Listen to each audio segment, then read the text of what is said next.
마태복음 4장 17절의 말씀이 되겠습니다.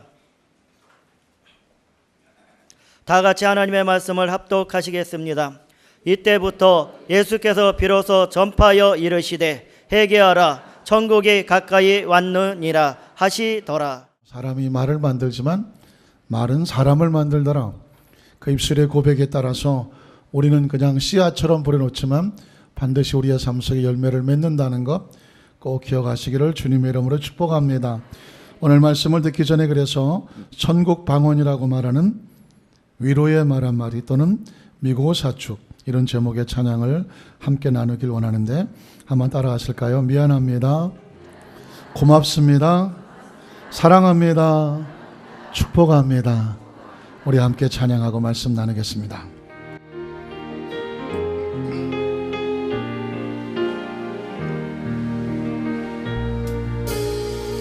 위로의 말 한마디 긴장을 풀어주고 용서의 말 한마디 치유를 가져옵니다.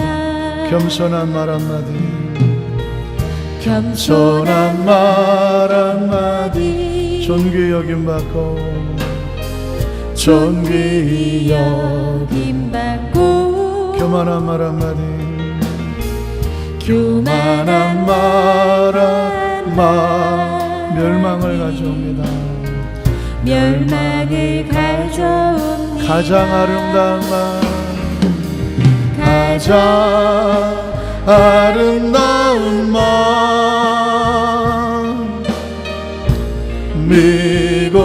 미고사축 미안해요 고마워요 정말 사랑해요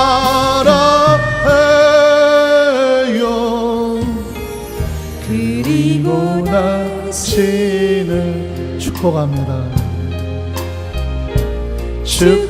축복하니 쓰디쓴 말 한마디 쓰디쓴 말 한마디 증오를 씻뿌리고 증오를 씻뿌리고 잔인한 말 한마디 잔인한 말 한마디 영혼을 파괴합니다. 영혼을 파괴합니다. 격려의 말 한마디 격려의 말 한마디 새 소망 심어주고 새 소망 심어주고 지혜의 말 한마디 지혜의 말 한마디 인격의 향기입니다. 인격의 향기입니다. 가장 아름다운 말 가장 아름다운 말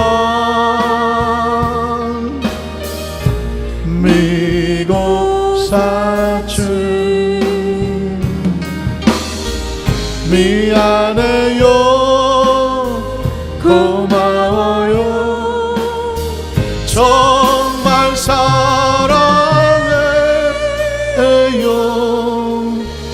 그리고 당신을 축복합니다. 축복합니 무례한 말 한마디 무례한 말 한마디 다툼을 일으키고 다툼을 일으키고 저주의 말 한마디 저주의 말 한마디 축복을 거둬갑니다. 축복을 거둬갑니다. 사랑의 말 한마디 사랑의 말 한마디 생명을 불러오고 생명을 불러오고 생명의 말 한마디 생명의 말 한마디 사랑을 키워줍니다. 사랑을 키워줍니다. 가장 아름다운 말 가자 아름다운 마음 미고 사추 미고 사추 미안합니다. 미안해 고맙습니다. 고마워 정말 사랑합니다. 정말 사랑해요. 그리고 당신을 축복합니다. 축복합니 그리고 당신은 그리고 당신을 축복합니다. 축복합니다. 우리 옆에 분 한번 축복할까요? 사랑하고 축복합니다. 할렐루야. 이 고백을 우리가 평생 우리 입술 속에 늘 함께 한다면 반드시 아름다운 축복의 열매 속에 살게 될 것을 믿습니다. 우리 한 번 더 따라 하실까요? 하나님의 편에 서야 천국을 누릴 수 있습니다. 누구의 편에 서야? 하나님의 편에 서야. 무엇을? 천국을 어떻게 한다고요? 누릴 수 있습니다. 오늘 제목만 꼭 기억하셔도 우리 평생에 하나님이 함께 하시는 이 천국의 축복을 누리게 됩니다. 어느 시골 교회에서요, 그 성도는 그렇게 많지 않아도 몇십 명 되는 성도들이 한번 다 모여서 성경 퀴즈 대회를 했다고 합니다. 그런데 기가 막힐 일이 벌어졌습니다. 많은 내노라하는 재직들보다도 그 교회에 등록한 지 몇 개월 안 되는 세 가족이 공동 1등을 하게 된 것입니다. 1등 하신 분하고 똑같이 공동 1등을 하게 됐습니다. 원래 열심히 성경을 잘 아시는 분이 집사님이 1등 한 것은 뭐 그럴 수 있지 했는데, 아니 신앙생활 한 지 얼마 안 되시는 몇 개월밖에 안 되신 분이 그분하고 똑같이 공동 1등을 하게 되니까 이건 정말 수수께끼가 아닐 수가 없습니다. 그래서 인터뷰를 했어요. 어떻게 그렇게 어려운 시험 문제 성경 퀴즈를 딱딱 맞히고 그 1등까지 갈 수 있었느냐. 그랬더니 알고 보니까 그 성경 퀴즈의 방식에 비결이 있었습니다. 그 성경 퀴즈 방식은 한꺼번에 많은 사람들에게 시험을 보는 것이 아니라 OX 퀴즈였습니다. 그래서 저 뒤에 동그라미 O라는 간판을 두고 저 뒤에는 X라는 간판을 두었습니다. 그리고 성도님들에게 선택하게 하는 것입니다. 예를 들면 아담과 하와가 따먹은 과일은 무엇일까요? 선악과. 맞으면 O, 틀리면 X. 맞습니까? 틀립니까? 헷갈리십니까? 맞는다고 하는 사람들은 O로 가는 것이고, 아니야, 바나나일지도 몰라, 다른 과일이라고 생각하는 사람은 X로 가게 되는 거예요. 그럼 X로 간 사람은 틀리는 거예요. 그러면 다시 O를 맞는 답을 가진 사람만 또 모셔놓고 또 성경 퀴즈를 내는 것입니다.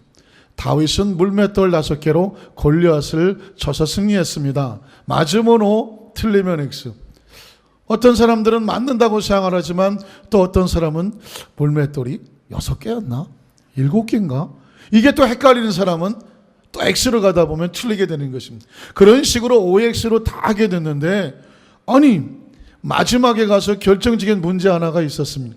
그 문제의 답은 O, 또 O도 있고 X가 있는데 한 분이 O로 갔어요. 나머지는 전부 다 X로 갔는데 이 새로 오신 세 가족분이 과감하게 많은 사람이 있는 쪽으로 안 가고 한 분이 딱 있는 쪽으로 딱 쓴 거예요. 그런데 답은 O였습니다. 그래서 두 사람이 1등을 하게 된 것입니다. 나머지는 다 탈락했으니까. 그런데 이 사람을 알고 보니까 얼마 되지 않으신 분이지만 자기는 성경을 잘 모른다는 것입니다. 문제도 잘 모르겠고 답도 모르겠지만 한 가지는 정확하게 안다. 바로 이 집사님이 나를 인도했는데 성경엔 척작박사더라. 그래서 문제만 나면 이 집사님이 선택하는 답으로 따라만 가면 되는 겁니다. 따라만 가면 정답이에요. 그런 비결이 숨겨져 있었던 것입니다. 어떤 사람들은 이 생각 저 생각 하다가 아니야 이게 맞을 거야 해서 X로 간 사람은 다 틀렸고, 답은 잘 모르겠지만 그 집사님을 따라가서 거기 떡 섰던 그 세 가족은 공동 1등을 했다는 것입니다. 여러분, 때로 굉장히 중요한 의미가 담겨져 있습니다. 제가 우리 성도님들에게 기도원에 갈 때마다 은혜를 받으시는 연세가 지긋하셨던 어떤 구역장님 한번 말씀을 드렸습니다. 말씨도 충청도 아주 사투리를 구수하게 쓰시는 분인데 전 그분이 그 지혜가 지금도 떠나가지를 않아 잊어버릴 수가 없어요. 목사님, 지는요 기도원 가면은요 항상 은혜를 받아요. 어떤 사람들은 기도원 가서 그냥 뭐 기도를 못했네, 뭐 은혜가 안 됐네, 그런 얘기가 있을 수 있는데 이분은 어떻게 된지 기도원만 가면 은혜를 받는다는 것입니다. 그래서 제가 아주 신기해서 아니 구역자님 비결이 뭐예요? 그랬더니 아주 간단해요. 간단한 게 뭐냐, 예배를 시작하기 전에 열심히 준비 찬상을 할 때 그냥 먼저 맨 뒤에 서요. 맨 뒤에 서서 성도들이 이렇게 찬양하고 하는 모습을 보는 거예요. 그러면 아주 열심히 박수 치면서 기도하고 찬양하시는 분이, 제일 열심히 하시는 분이 눈에 들어온답니다. 그러면 그 옆에 가서 그냥 앉아요. 그 옆에서 같이 예배만 드려도, 앞에만 드려도 은혜가 된다는 것입니다. 열심히 하는 그 기도의 모습에 나도 은혜를 받고, 열심히 찬양하는 모습에 나도 은혜가 되고, 그분이 말씀을 들으면서 아멘 할 때마다 자신도 같이 아멘을 고백하면 그날은 은혜를 받게 되어 있다는 것입니다. 충청도 말은 아주 쉬워요. 그냥 끝에 유만 집어넣으면 돼요. 근데 이분이 한 번은 이러는 거예요. 목사님, 오늘은 아직 은혜를 하나도 못 받았어요. 이래요. 아니 왜요? 그랬더니 그날따라 화장실에 갔다 좀 늦게 왔더니 꽉 찬 거예요. 어떻게 삐짓고 들어갈 수가 없어서 그냥 뒤에 그냥 아무 데나 앉은 거예요. 근데 가는 날이 장날이라고 그 옆에 누가 앉으냐면 앉자마자 주무시는 분, 그냥 주무시는 분 옆에 앉았어요. 이건 뭐 시작하기도 무섭게 그냥 조는데 아무리 볼을 꼬집고 허벅지를 꼬집어도 에라 모르겠다 같이 주무셨다는 거예요. 그래서 그냥 푹 자고 왔지 은혜를 못 받았다는 거예요. 내가 다음에는 그냥 절대로 그냥 아무 데나 앉으면 안 되겠다고. 저는 그분은 그냥 얘기하신 것인데 제 머릿속에는 영적인 영향력은요 서로 미치게 되어 있습니다. 은혜를 받고 은혜를 사모하는 사람들은 유유상종이라고 하지 않습니까? 은혜 받는 사람은 그 같이 모이면 은혜가 넘쳐나게 되어 있어요. 한 사람이 천을 쫓고 두 사람이 만을 쫓게 되어 있어요. 그런데 이게 은혜가 안 되는 사람은, 같이 졸고 있는 사람 그 옆에 있으면 아무리 안 졸라 그래도 같이 졸려. 하품하면 같이 하품 따라하고 같이 졸게 돼 있어요. 영적인 영향력은요 서로 끼치게 되어 있습니다. 이런 관점에서 보면 왜 예수 그리스도가 하늘에 계시는 하나님의 아들이 이 땅에 육신의 몸을 입고 우리를 찾아오셨는지 정확한 원인을 발견하게 됩니다. 하나님이 세상을 이처럼 사랑하셨는데 하나님이 보시니 세상이 졸고 제멋대로 길과 진리와 생명을 모르고 마음대로 살아가고 있어요. 그래서 하나님 나라에서의 길과 진리와 생명이 되는 예수님을 우리에게 보내주셨어요. 그래서 누구든지 그를 모하는 자마다, 믿는 자마다, 영접하는 자마다, 그와 함께 서는 자마다, 그와 함께 더불어 은혜 속에 들어오는 자마다 뭐하지 아니하고 멸망하지 아니하고 영생을 얻게 하려 하심이라. 그래서 여러분, 예수님은 우리에게, 그리스도의 제자들에게 원하는 세 가지를 요한복음 12장 24, 25, 26에 말씀하셨는데 아주 간단한 것입니다. 먼저 24절을 한번 볼까요? 요한복음 12장 24절을 같이 한번 읽어보겠습니다. 내가 진실로 진실로 너희에게 이르노니 한 알의 밀알이 땅에 떨어져 죽지 아니하면 한 알 그대로 있고 죽으면 많은 열매를 맺느니라. 이것은 만고불변의 법칙입니다. 여기서 죽는다는 것은 한 알의 밀알이 땅에 떨어져 땅에 묻힌다는 것입니다. 그런데 이 씨앗 하나가 땅바닥에 그냥 굴러다녀 열매를 맺을까요? 안 맺을까요? 못 맺습니다. 그러나 땅속에 묻혀져서 죽은 것처럼 덮어져요. 그러면 얼마 안 있어서 싹이 나서 줄기를 뻗고 마른 열매를 맺게 되는 것입니다. 최근에 제가 마켓에 갔는데 옆에 어떤 분이 씨앗을 사더라고요. 그래서 저는 사실 봉투에 들어있는 씨앗이 날 거란 기대가 별로 없어서 어리석은 질문을 했습니다.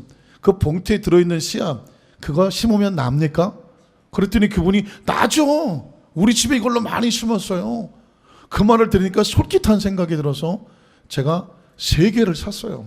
깻잎, 상추, 그 다음에 파, 혹시나 하는 마음으로 3가지를 사갖고 와서 야, 이게 심으면 날까? 봉투 속에 밀봉되어 있는 건데. 그래서 그거를 화분 하나 빈 곳에다가 정성껏 심어놨어요. 며칠 뒤에 봤더니 정신없이 올라오고 있어요 지금. 이번 여름에는 깻잎을, 상추를 집에서 먹게 되지 않을까. 씨앗이라는 것이 너무 신기한 거예요. 그냥 묻혀지면 자라게 되어 있어요. 만고불변의 법칙이거든요. 이 법칙처럼 크리스찬들 삶 가운데에 하나님의 나라 속에 복을 받는 법칙이 있는데 25절입니다. 25절에 보면 같이 읽습니다.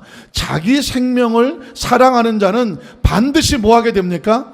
잃어버리게 됩니다. 그러나 이 세상에서 자기의 생명을 뭐하는 사람은 미워하는 자는 영생하도록 뭐하리라?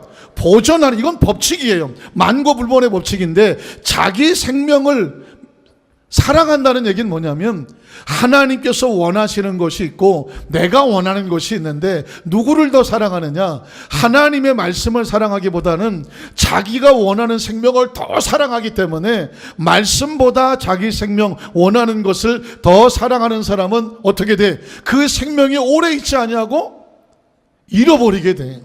왜? 영생이 없는 거예요. 그러나 자기 생명을 이 세상에서 뭐하는 사람은, 미워하는 사람은, 미워한다는 것은 뭐냐면 하고 싶은 것도 있고 감정도 있고 욕구도 있고 여러 가지 많은 것들이 나를 충동하지만 그것보다 이것들을 미워하고 이것들보다 하나님의 말씀을 더 사랑하는 사람은 이 세상에서 그리고 저 세상에서 영원한 생명으로 뭐하게 되리라? 보존하게 된다고 말씀하고 있습니다. 이것이 바로 하나님의 나라 속의 법칙인데, 그래서 26절에 보면 그리스도의 제자란 뭐하는 사람이냐? 한번 따라 같이 읽어볼까요? 사람이 나를 섬기려면 뭘 할 수 있어야 돼요? 따라야 돼. 예수 그리스도를 따라야 돼. 두 번째, 나 있는 곳에 나를 섬기는 자도 어떻게 하게 된다? 같이 거기 있게 된다고 말했습니다. 그리고 세 번째, 사람이 나를 섬기면 어떤 열매를 맺냐면 내 아버지께서 그를 어떻게 여겨주셔요? 귀히 여겨주세요. 여러분, 성경 속에서 이것보다 큰 축복이 있습니까?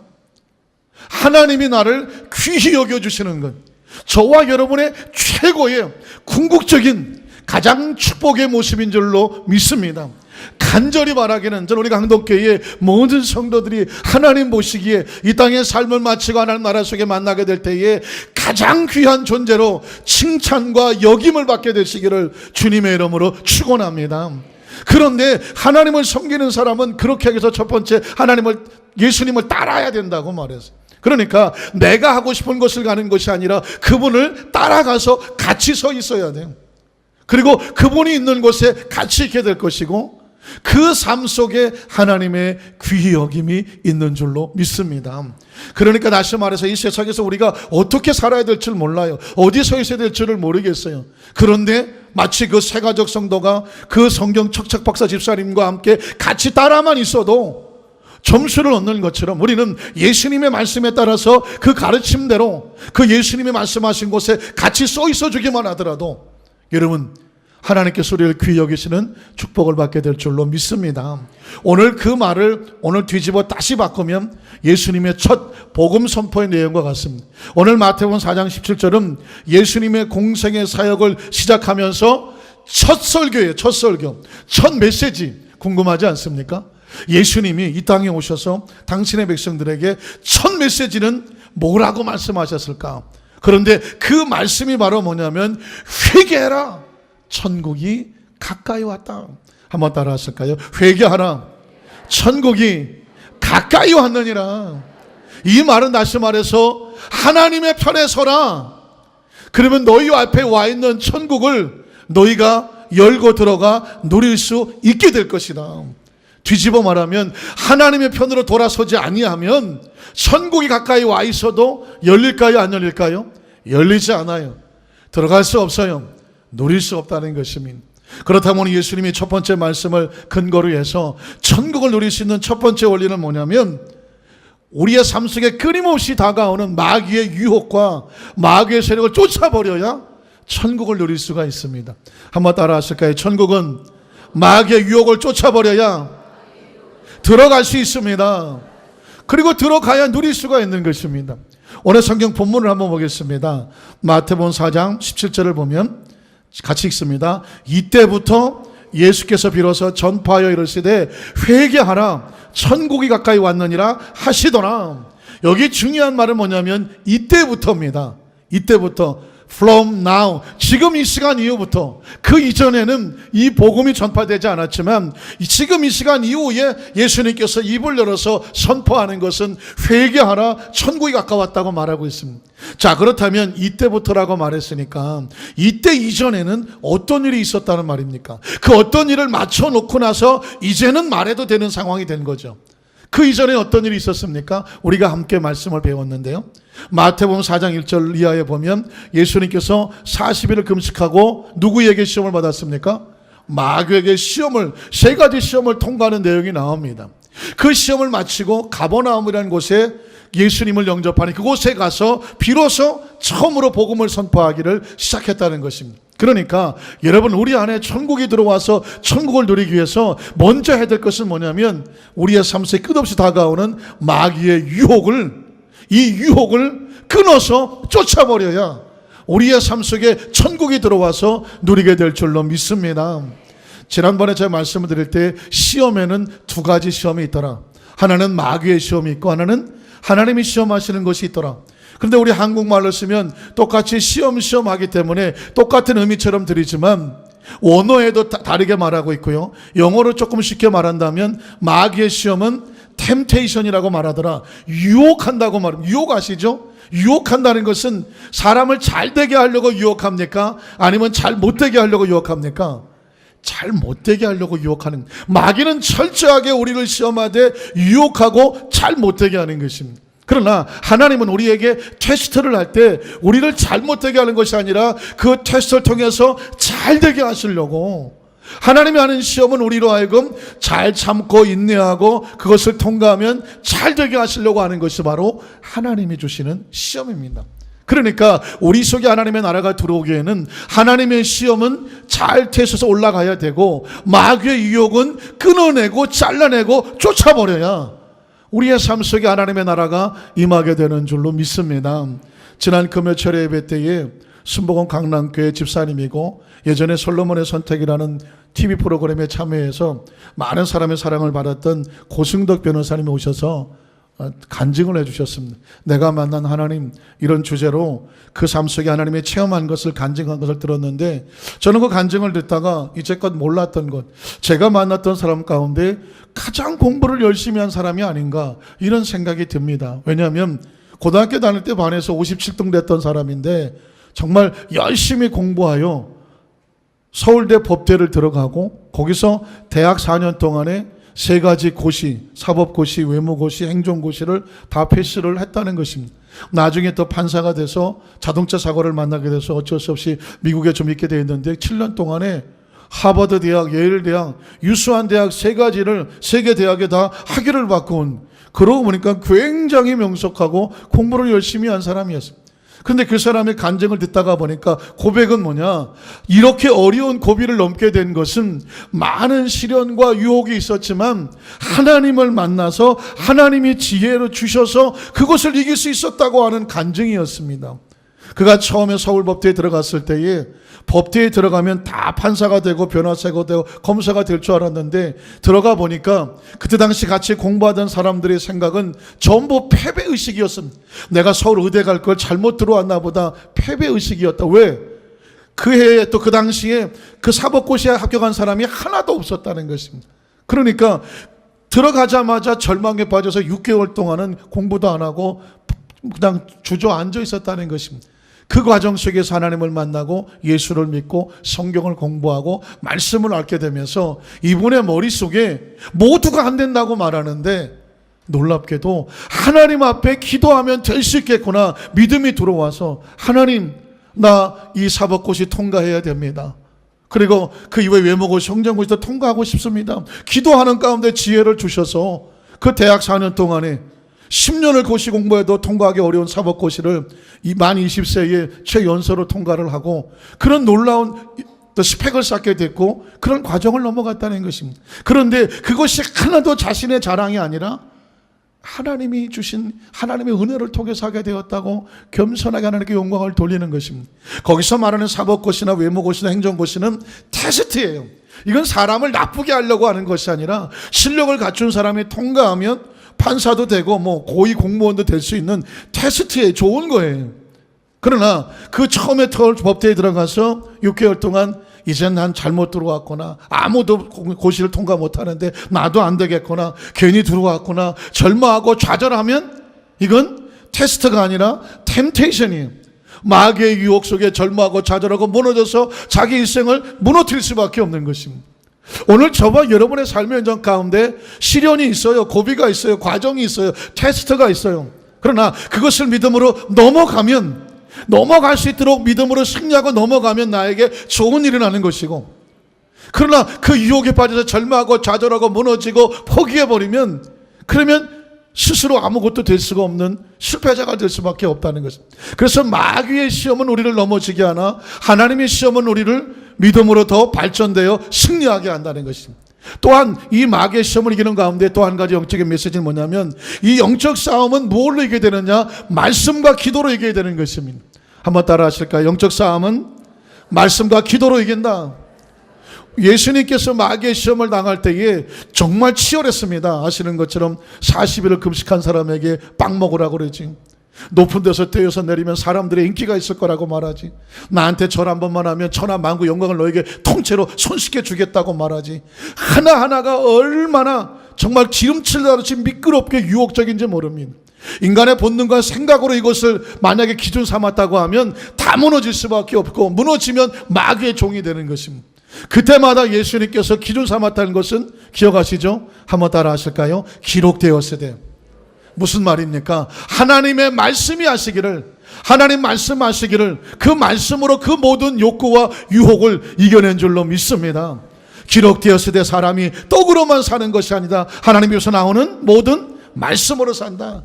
기록되었으되 주 너희 하나님을 시험하지 말라. 기록되었으되 오직 너희 하나님께만 경배하라. 그 마귀의 시험이 올 때마다, 유혹이 올 때마다 말씀으로 물리쳤습니다. 우리가 왜 여러분 하나님 말씀을 많이 묵상하고 많이 듣고 많이 또 쓰고 또 많이 공부합니까? 우리의 삶에 여러 가지 유혹이 다가올 때마다 여러분의 경험이라든가 어떤 세상적인 지식이라든가 다른 사람들의 이야기는 늘 흔들릴 수 있는 것입니다. 무엇으로 기준 삼을까요? 하나님의 말씀으로 기준 삼고 말씀으로 대적하고 말씀으로 승리하시기를 주님의 이름으로 축원합니다. 그 고승덕 변화스님의 간증을 들으면서 한 가지 잊지 말아야 되겠다고 뭐냐면, 이분이 성경을 처음 읽고 나서 깨달은 것이 뭐냐면, 예수님은 인간이 할 수 없는 것만 하셨다. 이야, 이 똑똑한 사람 뭐가 달라도 다르네. 성경을 읽고 내용 무슨 내용인지 모르겠더라. 이 과학적으로 안 맞고 의학적으로 안 맞고 이게 다 믿을 수 없는 얘기네 하고 던져버린 게 아니라, 이분은 거꾸로 성경을 읽어보니까 예수님은 인간이 할 수 없는 것만 골라서 하셨더라. 이 얘기는 뭐냐? 인간이 할 수 없을 때는 누구를 찾아라? 예수님을 찾고 하나님을 찾으라는 거구나. 그런 지혜가 오더라는 것입니다. 그래서 모든 사람들이 아무리 공부해도 고시 평소 안 될 거야 라고 포기할 때, 하나님 성경에 보니까 문둥병도 고치고 중풍병도 고치고 심지어 죽은 자도 고치는데 고시 패스하는 건 훨씬 쉽지 않겠습니까? 그러니까 하나님 나 지혜 주셔서 통과하게 해 주시옵소서. 그렇게 믿음으로 말씀을 믿고 기도했다라는 것입니다. 사랑하는 성도 여러분, 오늘 여러분이 가지고 있는 어떤 문제가 있을 때 모두가 안 된다고 말할지라도 예수 그리스도에서 주시는 말씀을 가슴에 끌어안고 그 믿음대로 될 줄로 말씀대로 믿게 되시기를 주님의 이름으로 축원합니다. 그리고 여러분, 이 마귀의 시험의 마지막 세 번째 통과를 해야 될 것은 뭐냐면, 마귀의 시험을 이겨내야, 유혹을 이겨내고 마귀를 쫓아버려야 천사가 와서 수종을 든다는 것입니다. 여러분, 마태복음 4장 11절을 한번 볼까요? 성경에 보니까 같이 읽습니다. 이에 마귀는 누구를 떠나고 예수를 떠나. 왜 떠났습니까? 그의 시험이 더 이상 유혹이 통과되지를 않아요. 이길 수 없음을 알고 마귀는 예수를 유혹하지 못하고 떠나버렸습니다. 마귀가 떠나니까 누가 찾아옵니까? 천사들이 찾아와서 수종을 들었다고 말하고 있습니다. 그러니까 하나님의 나라가 우리 속에 들어오기 전에 먼저 가로막는 마귀의 유혹과 시험을 쫓아버려야 이거를 통과하고 그 다음에 하나님의 나라 속에 들어가게 되는 줄로 믿습니다. 여러분, 우리나라 속담에 여우를 피하려다가 뭘 만나요? 여러 가지 만나죠. 어떤 사람은 곰을 만난다, 어떤 사람은 호랑이를 만난다, 어떤 사람은 늑대를 만난다. 그러나 그 내용은 무엇일까요? 이 앞에 있는 문제를 내가 싫어서, 힘들어서, 그냥 귀찮아서, 그냥 보기 싫어서 이거를 내가 피해서 딴 데로 도망을 갔어. 그러면 딴 데 도망갔더니 누가 있어요? 더 심하고 무서운 것이 기다리고 있더라. 이거를 현대 요즘 말로 말하면 조금 거시기한 표현이지만, 쓰레기차를 피하려고 도망을 쳤는데 뭘 만나더라? 그 다시네. 똥차를 만났다는 얘기는 무엇입니까? 이게 앞에 있는 이 문제를 피하여서 내 생각 가지고 도망을 가지만 더 큰 문제가 기다리고 있다는 것입니다. 우리가 신앙생활하다 보면 반드시 뛰어넘어야 될 문제가 있어요. 그걸 기도와 은혜로 넘어야 되는데, 어떤 때는 그냥 서운하고 섭섭하고 속상하고 귀찮고 그냥 싫어서 그걸 막 피해버리려고 해요. 그러나 이 문제를 뛰어넘지 않으면요, 그 다음 단계로 나갈 수가 없습니다. 저는 제가 여의도에서 교구장을 할 때에 부평교회 지금 담임 목사 하시는 장희열 목사님께서 교무국장을 하시면서 교육자 수련회 때 본인의 간증을 해주셨던 것이 제 가슴 속에 지금도 잊혀지지를 않아요. 그분이 굉장히 아주 많은 그 교육자들의 존경을 받으시는, 말씀도 좋으시고 그리고 성품도 좋으시고 그냥 뜨겁고 열심히신 분이었거든요. 근데 그분이 교무국장 하시면서도 이런 얘기 하더라고요. 제가 그 전에 있었던 어떤 지성전, 그때는 지성전이었으니까 지성전에서 사역을 할 때 내가 너무너무 힘들고 어려운 문제를 만났다. 그래서 하나님 앞에 엎드려서 펑펑 울면서, 하나님, 나 도무지 못하겠다고, 내가 이 목회를 아무리 하려도 힘들다. 정말 나 이 문제 못하게 잔을 피할 수 있으면 피할 수 있겠다. 그렇게 막 눈물로 기도했던 적이 있었다는 것입니다. 우리가 볼 때는 전혀 그렇게 안 보이는데, 그래서 눈이 동그래서 그분의 이야기를 들었습니다. 그래서 어떻게 됐나 그랬더니 그렇게 밤새도록 절의하고 기도하는데 하나님이 그냥 심하게 야단을 치더라는 것입니다. 네가 누구의 사명을 받고 목사가 됐냐? 하나님 세우셨어요. 그러면 네가 좋다고 있고 싫으면 도망치냐? 아닙니다. 지금 너에게 주는 것들은 다 시험거리다. 그것을 뛰어넘어야 그 다음 단계, 그 다음 게 나가는 것이다. 이 문제가 힘들다고 이리저리 도망다니고 피해 다니면 더 큰 문제를 만나게 될 거다. 그러니 더 하나님께 엎드려 기도하고 은혜로 충만하여 기도와 감사로 그 문제를 뛰어넘어라 그러더라고요. 그 얘기를 하시면서 우리 그 젊은 교육자들에게 앞으로 사역을 하다 보면 많은 어려운 문제를 만나게 될 텐데, 그때마다 이거를 기억하시고 오히려 더 갑절로 기도하고 더 은혜 충만해서 그 문제를 뛰어넘으면 더 좋은 일이 일어납니다. 여러분 마찬가지예요. 오늘 예수님께서 시험을 당하실 때 성경에 보니까 그 예수님 말씀으로 마귀의 시험을 물리치니까 그 다음에 천사들이 오는 거예요. 그 전에 시험을 받는 동안엔 천사들이 옆에 나와 수종들지를 못했습니다. 여러분, 지금 기도하는 제목 가운데에 정말 힘들고 눈물나고 속상한 문제 얼마나 많이 있겠습니까? 개인의 심정마다 그 문제가 있지만 기억하십시오. 하나님의 테스트는 뛰어넘으면 그 다음에 축복이 있습니다. 마귀의 유혹은 그것을 말씀으로 쫓아버리면 그 다음에도 좋은 일이 일어날 줄로 믿습니다. 오늘 천국은 그렇게 승리하는 자에게 누리게 되는 것인데, 또 한 가지, 제가 한 가지만 더 말씀을 드리면, 둘째로 하나님 편에 돌아서야 천국을 누릴 수가 있습니다. 한번 따라 하실까요? 천국은 하나님의 편으로 돌아서야 누릴 수 있습니다. 여러분, 제가 돌아선다는 말을 쓴 건 뭐냐면, 오늘 성경에 예수님께서 회개하라, 그러면 천국이 너에게 임할 것이라고 말한 회개라는 단어가 있었기 때문에 그렇습니다. 여러분, 어떤 사람이 화살을 쏩니다. 관역을 향하여 화살을 쐈는데 이게 방향이 잘못돼서 잘못된 방향으로 날아갑니다. 이걸 뭐라고 말할까요? 죄라고 말하는 것입니다. 죄는 뭐냐면 하나님께서 정해놓으신 의로운 모습에서 벗어나서 잘못된 행동을 방향으로 나갈 때 그걸 죄라고 말해요. 혹시 들어보셨지 모르겠지만 하마르티아, 한마는티아가 하마르티아. 그래서 죄는 벗어나는 거예요. 방향이 틀린 거예요. 그런데 그 방향을 다시 수정해서 올바른 방향으로 바꾸는 것을 뭐라고 말할까요? 회개라고 말하는 거예요. 회개는 방향을 바꾸는 거예요. 한번 따라 하실까요? 회개는 올바른 방향으로 방향을 바꾸는 것이다.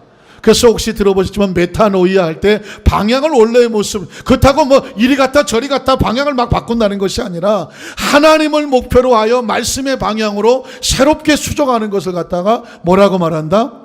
회개라고 말하는 것입니다. 회개하라고 말하니까 무슨 뭐 내가 뭐 감옥에 들어가는 죄인들만 회개하라 이런 얘기가 아니라 매일매일 삶에 우리가 방향을 자꾸 틀릴 때가 있단 말입니다. 하나님 말씀은 이렇게 가야 되는데 내가 이렇게 갈 때도 있고 저렇게 갈 때도 있어요. 마음이 편하지가 않아요. 그럴 때 어떻게 하냐면, 마음이 편하지 않은 것은 뭐냐면 성령께서 우리로 하여금 마음을 수정시켜 주는 거예요. 회개하고 방향을 바꿔 하나님 말씀의 방향으로 가라. 방향이 맞아지면 비로소 마음이 어떻게 되집니까? 편안해지는 것을 발견하게 됩니다. 에릭 프롬이라고 하는 유명한 철학자가 인간의 마음의 상태에 대해서 정의를 한 걸 봤는데 굉장히 공감이 갑니다. 여러분, 우리 인간의 마음은 어떻게 생겼을까요?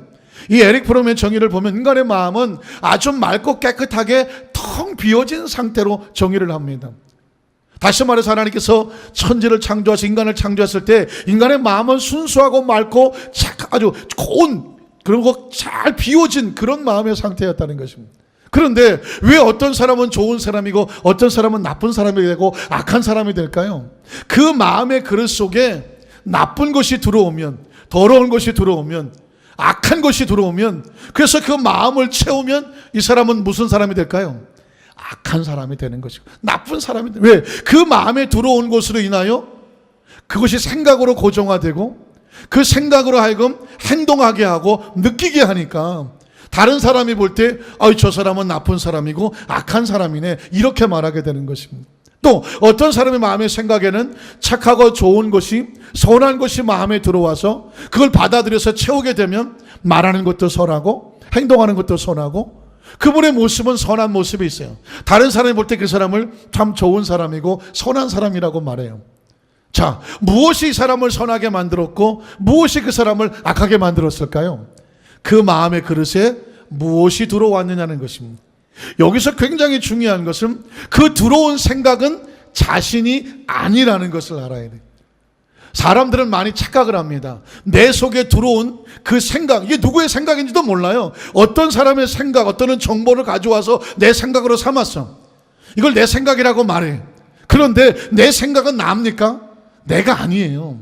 그 생각이 들어와서 지금 나를 움직일 뿐이지. 그래서 어떤 사람이 다른 사람, 특히 부부간에 조심할 것은 대화를 하다가 자기 생각을 했는데 상대방이 내 생각을 안 받아들여줘. 그러면 이렇게 생각해요. 저 사람이 나를 무시하나? 나를 싫어하나? 나를 사랑하지 않나? 아니에요. 생각은 어디서 들어온 것이 생각과 생각에 부딪힌 것이지, 정보와 정보가 부딪힌 것이지 사람의 인격이나 존재가 생각과 동일하지 않아요. 왜냐하면 지금 틀렸던 생각을 가져도 맞는 생각을 가져와서 생각이 맞으면 또 서로 화해가 되고 화평이 될 수가 있습니다. 그러니까 우리가 마음에 들어온 생각을 가지고 나라고 생각하지 말고, 그 생각이 만약 힘들고 아프고 상처나고 속상하고 나쁜 것 같으면 그 생각에서 빠져나와야 돼요. 이 생각을 객관화시킨다고 그래요. 이 생각이 지금 내가 아니야. 그럼 이 생각은 지금, 이 슬픈 생각은 어디서 왔지? 가만히 이 생각이 어디서 왔는지를 알아야 돼요. 그 생각을 나한테 집어넣은 존재가 누군지를 알아놔야 돼요. 욕심에서 왔는지, 질투에서 왔는지, 시기에서 왔는지, 서운함에서 왔는지, 속상함에서 왔는지, 원망함에서 왔는지, 이런 것들로 인해서 들어온 생각은 내 안에 들어오면 전부 다 내 마음을 지옥으로 만들어버려요. 그러나 내가 정말 감사함으로, 기쁨으로, 생명으로, 사랑으로 가졌던 생각, 선택한 생각은 내 안에 들어오면 기쁘고 행복하고 아름답게 만듭니다. 그래서 여러분, 잠언 24장에 4장 23절에 20절 23절 이렇게 말하지 않습니까? 귀에 못이 박혔죠? 무릇 지킬 만한 것보다 더욱더 내 마음 지키라고. 왜? 그 마음에서 뭐가 나와요? 생명의 근원이 나와요.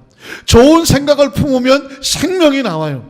그런데 나쁜 생각을 품으면 생명이 사라지고 죽음이 다가오는 거예요. 그러니까 매일매일 삶의 현장 가운데 내 마음의 그릇을 잘 다듬고 담는 게 중요해요. 여러분, 불교라는 그 종교는 사실 종교라기보다는 철학에 가까운데 불교에서 하는 모든 고승들의 이야기를 조심스럽게 분석해 보면 한결같이 하는 말이 있습니다. 그건 뭐냐? 마음을 수양하시오. 혹시 스님들하고 상담을 해보신 분이 계시다면 다 들어보면 삼라만상의 모든 신호애락과 그 모든 문제는 다 마음에서 나온 것이다. 그러니 그 마음의 욕심을 비우고 마음을 비우면 그 모든 슬픔도 사라집니다. 그러니까 불교는 이 마음 닦자고 하는 철학과 같아요. 자, 그런데 여러분 아시는 것처럼 이 비워진 마음을 그냥 놔두면 이게 안 돼요. 어떤 게 우리 기독교는 뭐냐? 이 마음 속에 하나님의 마음을 채워넣는 거예요. 예수님의 십자가의 마음을 채워넣는 거예요. 사랑과 용서와 치유의 마음을 채워넣으면 우리가 예수님처럼 사랑과 용서와 치유의 축복의 통로로 쓰임받게 되는 줄로 믿습니다. 똑같은 사람이라도요, 어떤 마음을 품느냐에 따라서 하루아침에 달라집니다. 누가복음 15장에 보면 작은 아들을 탕자라고 말했습니다. 여러분, 이 탕자가 원래 태어날 때부터 탕자였나요? 아닐 거예요. 태어났을 때 너무 이뻤을 거예요. 자랄 때는 너무 귀여웠을 거예요. 그런데 나이가 커서 어느 정도 성장하는데 어느 날 아버지가 최고고 형이 최고인 줄 알았는 그런 마음으로 살았을 땐 행복했는데 어느 날 잘못된 친구들과 어울리다가 보니까 이 친구들이 자기들의 마음을 이 둘째 아들의 마음에 밀어넣었어요. 뭐라고 말합니까? 너 고리타분하게 아버지 밑에서 다 큰 놈이 이래라 저래라 간섭받고 살아? 우리하고 저 먼 지방에 가자. 돈만 있으면 돼. 아버지한테 유산 달라고 그래. 가끔 먼 지방에 가자. 우린 마음껏 우리 마음대로 이 젊음을 즐기고 행복하게 살 수 있어. 이게 누구의 생각이에요? 잘못된 친구들 생각이에요. 그 생각을 내 마음에 받아들였어요. 그러니까 이제 작은 아들은 이 생각이 누구 생각이라고 생각해요? 자기 생각이라고 생각해요. 내가 하고 싶은 거라고 생각해요. 아버지한테 이렇게 말해요. 어차피 돌아가시면 주실 유산 지금 주세요. 이게 감히 할 수 없는 건데 그런 생각을 품으니까 하는 거예요. 아버지가 얼마나 마음이 가슴 아팠을까요? 아버지가 그 유산을 줘요. 그걸 받고 그 밤에 먼 곳으로 떠나요. 행복할 줄 알았어요. 아니, 순간 행복했을지도 몰라요. 그 다른 사람의 생각으로 인해서. 그러나 어떻게 됩니까, 여러분? 얼마 안 있어서 기근이 오고 흉년이 오고 돈은 흥청망청 다 써버리고 돈 떨어지니까 뭐가 떨어져요? 친구들 다 떨어지고. 왜? 친구들이 나를 좋아해서 온 게 아니에요. 뭐 보고 왔나요? 돈 보고 온 거예요. 옆에서 붙어서 오빠 하던 여자들 같이 있어요? 다 떨어지고 없어요. 이제는 한 끼 먹을 것도 없어서 저 돼지치기 하면서 돼지 열매나 먹고 있었어요. 이게 자기가 원하는 것입니까? 아니에요. 여러분, 여기서 놀라운 전환이 이루어지는데 이 사람이 뭐부터 바뀌냐면 생각이 바뀌면서 그의 삶이 바뀝니다. 누가복음 15장 17절을 한번 볼까요? 같이 읽어봅니다. 이에 스스로 뭐합니까? 돌이켜. 이제까지는 그 나쁜 친구들의 생각으로 살았는데 그의 머릿속에 이건 아니다 싶은 생각이 들어와서 이걸 성경은 말하기를 스스로 돌이켰어. 뭐가 돌이켰나요? 생각이 돌아왔어요. 그래서 말합니다. 내 아버지에게는 양식이 풍족한 품꾼이 얼마나 많은가. 나는 여기서 이대로 굶어 죽겠구나. 그러면 어떻게 돼요? 생각이 정상으로 돌아왔으니 이제 새로운 생각을 품어야죠. 그래서 18절을 보면 이렇게 말합니다. 같이 읽습니다. 내가 일어나. 자, 생각이 바뀌니까 행동도 바뀌죠. 일어나 아버지께로 어떻게 하자? 돌아가자. 방향을 바꾸려고 하지 않습니까? 그리고 가서 말하기를 아버지 내가 하늘과 아버지께 무엇을 주었습니까? 죄를 지었어요. 여러분 방향을 보세요. 아버지와 같이 있던 아들이 아버지를 떠났어요. 방향이 틀렸어요. 이게 죄라는 거예요. 그런데 깨우쳐 보니까 이게 아니에요. 그래서 내가 아버지께로 뭐 하자? 다시 돌아와. 이걸 회개라고 말하는 거예요. 자, 그랬더니 어떻게 됩니까? 19절에 보니까 아버지 앞에 와서 정상적인 고백, 정상적인 생각을 갖는 거예요. 같이 읽어볼까요? 지금부터는 아버지의 아들이라 일컬음을 감당하지 못하겠나이다. 나를 품꾼의 하나로 보소서 하니라. 그 전에는 내가 아들인데 아버지의 생각을 어기고 살았어요. 그러나 지금부터는 나는 아들도 아닙니다. 자격도 없고 종입니다. 그 얘기는 뭐예요? 아버지가 시키는 대로 하겠습니다. 생각이 정상으로 돌아와 버렸습니다. 그러자 어떤 일이 벌어집니까? 20절에 같이 읽습니다. 이에 일어나서 아버지께로 돌아갑니다. 아까까지 한 얘기가 후회라면 이제 돌아가서 행동을 바꾸는 것을 회개라고 말하죠. 아버지께로 돌아가니라. 아직도 거리가 먼데 아버지가 그를 먼저 보고 어떤 마음이 있었습니까? 측은히 여겼습니다. 달려와서 목을 안고 입을 맞추었습니다. 천국에 들어왔고 천국을 누리고 천국과 함께 있습니다. 천국이 뭡니까? 불안감이 없는 거예요. 상처가 없는 거예요. 아픔이 없는 거예요. 관계가 회복이 된 거예요. 염려, 근심, 걱정이 사라진 거예요. 예전의 모습으로 회복이 되는 거예요. 이제 이 아들은 살았습니까? 죽었습니까? 살았습니다. 아버지의 편으로 돌아오니 사는 거예요. 이 말은 곧 우리의 삶 속에 얼마나 많은 마귀가 끊임없이 우리를 하나님 아버지 품으로부터 뜯어내려고 몸부림을 치는 거예요. 유혹에 속고 감정에 속고 본능에 속고 욕구에 속아서, 그러나 말씀 오늘도 우리로 하여금 그곳에서 나와서 하나님 편에 서면 그 아들이 아버지 품에 왔을 때 회복이 되는 것처럼 너의 삶이 회복될 수 있어. 그것이 영혼의 구원이고 삶의 구원이고 육체의 구원이고 천국의 축복인 줄로 믿습니다. 말씀을 정리합니다. 여러분, 모든 부정적인 생각의 원인은 마귀로부터 옵니다. 그러니까 마귀로부터 오는 생각은 우리 마음의 그릇에 담아들이면 안 되는 거예요. 요즘 뭐 그런 말도 있다고요. 안 돼요. 모르시는 분은 어쩔 수 없지만 슬픔, 좌절, 분노, 억울함, 속상함, 이런 부정적인 것들 내 속에 들어와서 생명을 파괴하고 평안을 파괴할 것들은 여러분이 이거를 갖다가 내 생각, 내 기분, 내 감정, 내가 생각하면 안 돼요. 이건 내 거 아니야. 들어오지 마. 이걸 마음에서 끊어버려야 돼요. 말씀의 근거에서 끊어버려야 되고, 여러분의 마음속에는 그리스도의 십자가 안에서 용서와 치유와 회복과 사랑과 축복과 할 수 있다 하면 된다 해보자는 긍정적인 하나님의 생각으로 내 마음을 채워놓아야, 그래 여러분의 마음이 평안해지고, 그리고 하나님 아버지께서 주시는 그 축복을 누리고 지키는 천국 백성이 될 줄로 믿습니다. 여러분 삶 가운데 이 말씀은 주일 말씀이 아니에요. 평생에 하나님 아버지 편에 서야 천국을 누릴 수 있다더라.